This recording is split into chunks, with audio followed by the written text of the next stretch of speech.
Hello friends, welcome to my TET class. Friends, आज हम देखेंगे संस्कृत और संस्कृत में हम देखेंगे घर, परिवार, परिवेश, पशु पक्षियों, घरेलू उपयोग की वस्तुओं के संस्कृत में नाम। जिसमें से हमने पशु पक्षियों के नामों को कवर कर लिया है। आज हम देखेंगे घर, परिवार, परिवेश और घरेलू उपयोग की वस्तुओं के संस्कृत में नाम। तो आइए स्टार्ट करते हैं अपनी वीडियो को। यहाँ पे देखिए हमने शब्द लिया है। सबसे पहला शब्द हमने लिया है माता। माता को संस्कृत में माता ही कहते हैं। दूसरा वर्ड है पिता। पिता को संस्कृत में पिता ही कहा जाता है। अब देखिए चाचा, चाचा को पितृव्य कहा जाता है। पितृव्य मिस होता है आपका चाचा। वहीं चचेरा भाई अगर आ गया तो पितव्य मिस चाचा और उसका पुत्र यानी कि पितव्य पुत्र क्या हो जाएगा, चचेरा भाई। और पितव्य पत्नी मिस हो जाएगा आपकी चाची।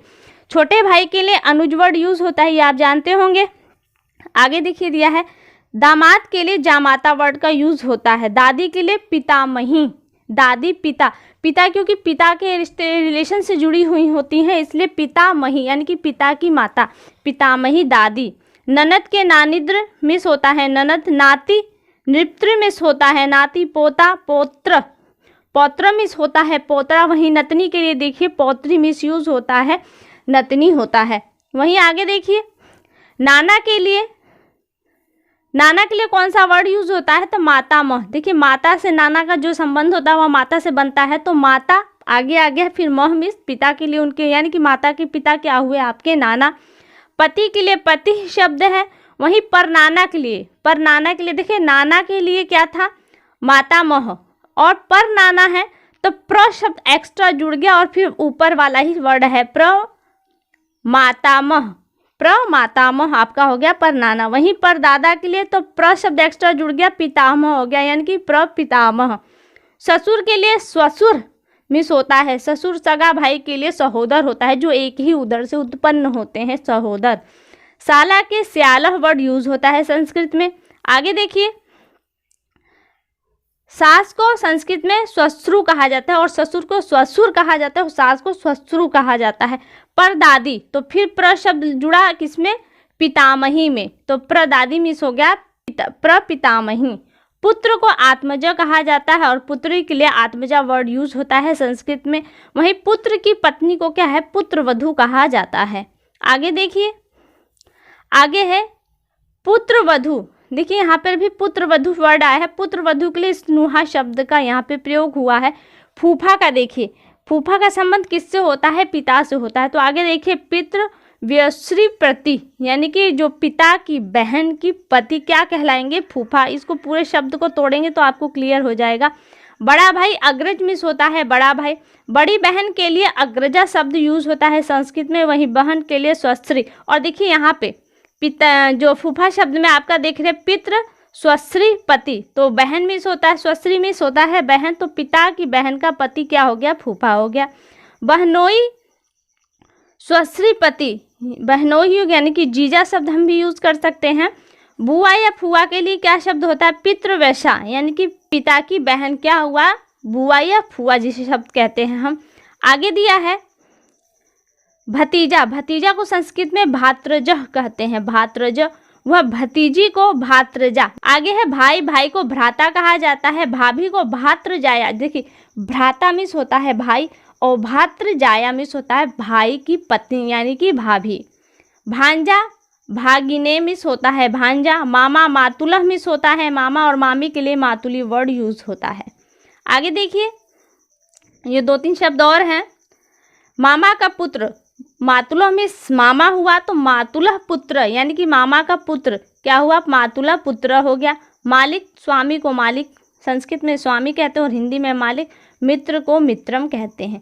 तो ये थे हमारे घर परिवार से रिलेटेड कुछ नाम। अब देखिए हम देखते हैं घरेलू वस्तुओं के संस्कृत में नाम, जो हमारे घर में यूज होते हैं। ऐसी वस्तुओं के संस्कृत में हम नाम देखेंगे।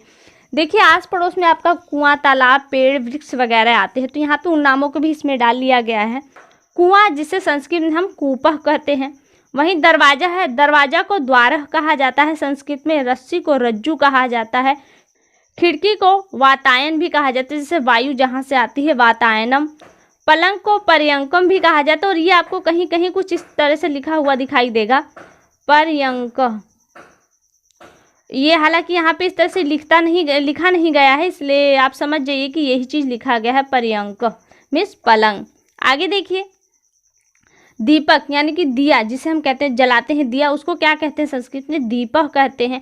मोमबत्ती, स्कीर्थवर्तिका कहते हैं मोमबत्ती को। पंखा को देखिए, क्या पंखा, जो इलेक्ट्रिसिटी वाला पंखा होता है, विद्युत व्यंजनम कहा जाता है, यानी कि विद्युत से चलने वाला है पंखा। फ्रिज, फ्रिज को संस्कृत में शीतकम कहा जाता है। वॉशिंग मशीन को क्षालन यंत्रम क्या कहा जाता है। मिक्सी यानी कि जो मिक्सर आपके घर में मिक्सर ग्राइंडर है, उसको क्या कहते हैं? उसको मिश्रक कहते हैं। और वहीं कैलकुलेटर को संस्कृत में गणक यंत्रम कहा जाता है। आगे देखिए, रेडियो को संस्कृत में आकाशवाणी कहा जाता है, यानी कि जो दिखाई नहीं देता लेकिन आवाज़ आती है, तो रेडियो को क्या कहा जाता है? आपका आकाशवाणी। टीवी को दूरदर्शनम कहा जाता है। वहीं टेलीफोन को दूरवाणी, क्योंकि टेलीफोन किसी दूर से जो स्थित है उससे हम बात कर लेते हैं, उसकी वाणी को सुन लेते हैं, इसलिए कहा जा रहा है दूरवाणी। मोबाइल को देखिए, टेलीफोन तो आपका दूरवाणी है, लेकिन मोबाइल जो आपका हुआ जंगम दूरवाणी, यानी कि और भी अधिक दूरी पे जो स्थित है उसकी वाणी को सुन लेना क्या कहलाता है? आपका मोबाइल जंगम वाणी कहलाता है। बहुत ही इंपॉर्टेंट है। कुर्सी को आसंदह कहा जाता है। वहीं बैटरी, जो सेल होते हैं, आप लाइट वगैरह टॉर्च में घड़ी वगैरह में लगाते हैं, उसके लिए कह रहा है। बैटरी क्यों क्या है? विद्युत कोश। सिलेंडर, जो घरों में आपके सिलेंडर होता है किचन में, वो सिलेंडर की बात हो रही है, उससे क्या कहा जाता है? उसे अनिल कोश। क्योंकि देखिए अनिल आपके अग्नि का पर्यायवाची है और अग्नि का वो कोश है, यानी कि घर है जहाँ पे एकत्रित किया जाता है, इसलिए कहा सिलेंडर को अनिल कोश कहा जा रहा है। आगे देखिए, 2-4 वर्ड और हैं। लालटेन, जो घर में लालटेन होती है उसे क्या कहते हैं? उसे ने दीपक कहा जाता है। शीशा, जिसमें आप फेस देखते हैं अपना, वो क्या कहलाता है? आपका दर्पण। ताला, ताला को तालह कहते हैं। वहीं घड़ी को घटिका कहा जाता है, जो दीवाल घड़ी होती है उसे घटिका कहा जाता है। तो फ्रेंड्स, ये कुछ नाम आपको कैसे लगे एक बार कमेंट करके ज़रूर बताइएगा। अगली वीडियो में आपसे फिर मुलाकात होगी, तब तक के लिए नमस्कार।